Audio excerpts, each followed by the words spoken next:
ازيكم عاملين ايه؟ النهارده ان شاء الله هنعمل احلى واسرع فطير شرقي ممكن تعملوه من غير تخمير ولا عجين ولا وقت كتير.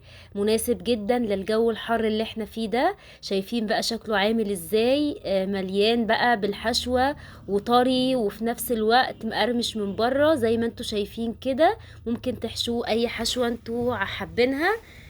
النهاردة عملته بحشوة الفراخ بميكس الجبن. شايفين بقى شكله عامل ازاي؟ تحفة جدا. يلا بينا نشوف الطريقة ونشوف المقادير مع بعض. عندي هنا نص كوباية من الزبدة السايحة. ممكن زبدة على زيت وممكن سمنة على زيت زي ما تحبوا. عليها كوباية كبيرة زبادي ونص معلقة صغيرة بيكنج باودر. هقلبهم كويس. بعد كده عندي الصينية بتاعتي دهناها كويس بالزبدة او السمنة. هبدأ بقى اجيب جلاش بتاعي. الجلاش طبعا ممكن عادي تكون لفة متقطعة عندكم تمشي جدا. هبدأ بقى ان انا احط اول طبقة كده من الجلاش بتاعي. وابدأ بقى ان انا احط عليها كده ادهن كويس بالخلطة اللي احنا عملناها. وابدأ بقى ارص الطبقات بتاعتي.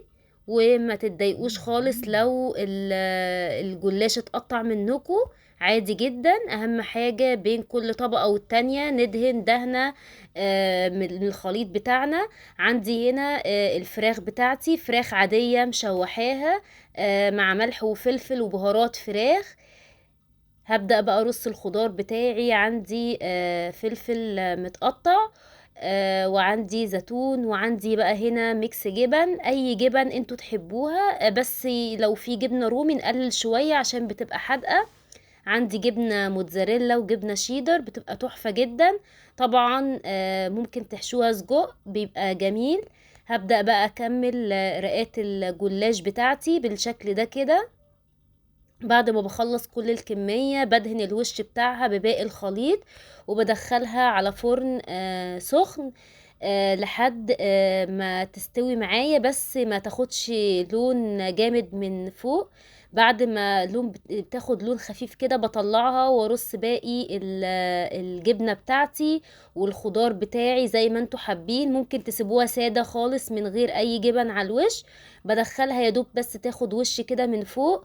بتطلع بقى معايا بالشكل والجمال ده. شايفين بقى الطراوة والطعم مش قادرة اوصف لكم.